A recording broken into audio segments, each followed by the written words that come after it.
বাচ্চাটার ছবি দেখছেন আপনারা, এই বাচ্চাটার বয়স এখন 11 মাস। গত 7 মাস ধরে পাকসারটার চাইল্ড হাসপাতালে ভর্তি রয়েছে SMA টাইপ 1-এ আক্রান্ত হয়েই। আস্তে আস্তে চলাফেরা তো বন্ধ হয়ে গেছেই, 7 মাস হয়ে গেল মেয়েটা এখনও ঘরে ফেরেনি। অন্নপ্রাশনের ভাতটা পর্যন্ত খেতে পারেনি। 5 মাস যখন মেয়েটার বয়স, তখন থেকে হাসপাতালে আজ পর্যন্ত বাবা মা দফায় দফায় যায়। রোজ তো কাউকে পাওয়া যায় না, সবাইকে কাজ করে খেতে হয়। তো এই কারণে এখানে আসা, সবার কাছে যাতে একটু মেসেজটা পৌঁছায়। মানুষ চাইলে সব কিছু হয়।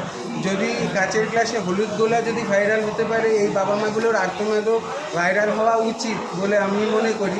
একবার প্লিজ একটু দেখবেন।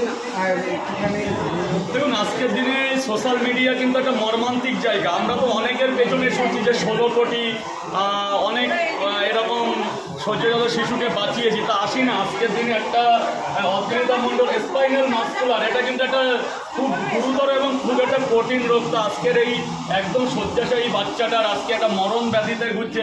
সবচেয়ে বেশি কিন্তু আতঙ্কিত তার বাবা মা, যে একটা শিশু ভূমিষ্ঠ হওয়ার পর যে তার মাটাই বোঝে সেই সন্তানের মর্মতা কি। জানি আমরাও তো কোনো মায়ের সন্তান, তো সবাই মিলে একত্রিত হয়ে দেখি না কিছু করা যায় নাকি। অদ্রিতা মণ্ডল স্পাইনাল মাস্কুলার অ্যাট্রফি, মানে এই অত্যন্ত রোগে আক্রান্ত হয়েছে, এর সাথে লড়াই করছে তার জীবনে।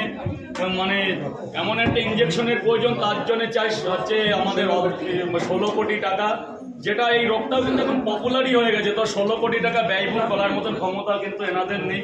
তো সবাই মিলে কিঞ্চিত অর্থ দিয়ে যদি এনার পাশে দাঁড়ানো যায় এবং তার বাবা মার পাশে যদি দাঁড়ানো যায়, তো সোশ্যাল মিডিয়া তো আজকে অনেক এর চাইতে বিরত কাজ করে দিচ্ছে। তো আমরা সবাই মিলে দেখি না কিছু করা যায় নাকি অল্প